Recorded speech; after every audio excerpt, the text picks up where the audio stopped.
ನಿಮ್ಮ ನಿಶಾ ಗೋಳೂರ್ ಬೆಂಗಳೂರಿನಿಂದ.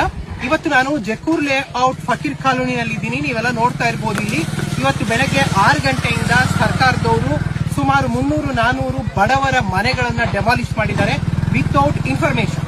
ಅವ್ರು ಹೇಳ್ತಾ ಇದ್ದಾರೆ ನಾವು ನೋಟಿಸ್ ಕೊಟ್ಟಿದೀವಿ ಅಂತ, ಆದ್ರೆ ವಾಸ ಮಾಡ್ತಾ ಇದ್ದಂತ ಪ್ರತಿಯೊಬ್ಬರ ಹತ್ರನೂ ನಾವು ಮಾತಾಡಿದೀವಿ. ಯಾರೊಬ್ಬರಿಗೂ ಪ್ರಯರ್ ಇಂಟಿಮೇಷನ್ ಕೊಟ್ಟಿಲ್ಲ, ನೋಟಿಸ್ ನ ಸರ್ವ್ ಮಾಡಿಲ್ಲ. ಬೆಳಗ್ಗೆ 6 ಗಂಟೆಗೆ ಏಕಾಏಕಿ ಈ ಚಳಿದಲ್ಲಿ ಬಂದು ಬುಲ್ಡೋಸರ್ಗಳು ಬರುತ್ತೆ, ಪೊಲೀಸ್ನವ್ರು ಬರ್ತಾರೆ, ಏಕಾಏಕಿ ಮನೆಗಳನ್ನು ಒಡೆದು ಹಾಕ್ತಾರೆ. ಅದರಲ್ಲಿ ಬಾಣಂತಿಯರು ಇರ್ತಾರೆ, ಮಕ್ಕಳು ಇರ್ತಾರೆ, ವಯಸ್ಸಾದವರು ಇರ್ತಾರೆ, ಮಹಿಳೆಯರು ಇರ್ತಾರೆ. ಎಲ್ಲರನ್ನು ದರ ಕೈಯಿಂದ ಎಳೆಯೋದು, ಮನೆಗಳನ್ನ ಒಡೆದು ಹಾಕೋದು. ಎಷ್ಟೋ ಮನೆಗಳಲ್ಲಿ ವಸ್ತುಗಳನ್ನ ತಗೊಳಕ್ಕೂ ಕೂಡ ಅವಕಾಶ ಮಾಡಿಕೊಟ್ಟಿಲ್ಲ. ವಸ್ತುಗಳು ಕೂಡ ಅವರ ಆಧಾರ್ ಕಾರ್ಡ್, ರೇಷನ್ ಕಾರ್ಡ್, ಅವ್ರಿಗೆ ನಿಜವಾಗ್ಲೂ ದಿನನಿತ್ಯ ಬೇಕಾದಂತ ಎಲ್ಲ ವಸ್ತುಗಳು ಕೂಡ ಈ ಒಂದು ರಾಶಿಯಲ್ಲಿನೇ ಬಿದ್ದು ಹೋಗಿದೆ, ನಾಶ ಆಗಿದೆ. ಇವತ್ತಿನ ಸಹ ಬೆಳಗಿನ ಎಷ್ಟೋ ಜನ ತಿಂಡಿ ತಿಂದಿಲ್ಲ, ಊಟ ಮಾಡಿಲ್ಲ. ಇವತ್ತು ರಾತ್ರಿ ಎಲ್ಲಿ ಮಲಗಬೇಕು ಜನರು? ನಿಜವಾಗ್ಲೂ ಸರ್ಕಾರ ಏನ್ ಮಾಡ್ತಾ ಇದೆ? ಇದನ್ನ ಇವಾಗ ಆಳ್ತಾ ಇರ್ತಕ್ಕಂತ ಸರ್ಕಾರ ಜನ ವಿರೋಧಿ ಸರ್ಕಾರ ಅಂತ ಹೇಳ್ಬೋದು, ಬಡವರ ವಿರೋಧಿ ಸರ್ಕಾರ ಅಂತಾನೆ ಹೇಳ್ಬೋದು.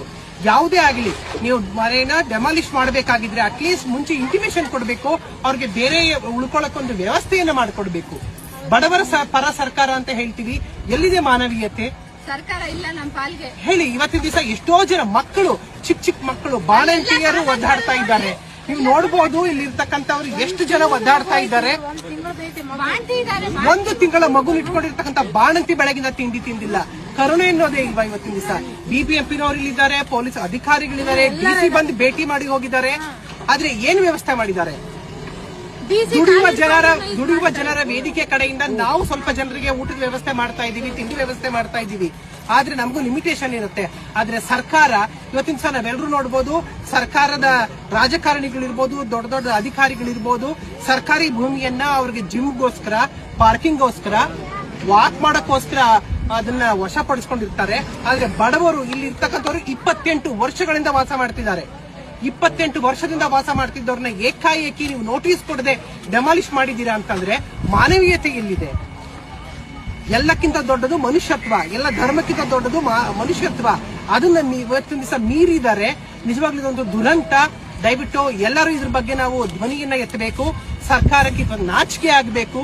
ಇವತ್ತು MLAಗಳು, MP ಗಳು, ದೊಡ್ಡ ದೊಡ್ಡ ಹುದ್ದೆಯಲ್ಲಿರ್ತಕ್ಕಂಥ ಅಧಿಕಾರಿಗಳು ನಾವೆಲ್ಲ AC ರೂಮಲ್ಲಿ ವಾಸ ಮಾಡ್ತಾ ಇದ್ದಾರೆ. ಇವತ್ತು ಬಡವರಿಗೆ ಯಾವ ರೀತಿ ತೊಂದರೆ ಆಗ್ತಾ ಇದೆ ಅಂತ ನೋಡಿ ಜನರೇ. ನಮಸ್ಕಾರ.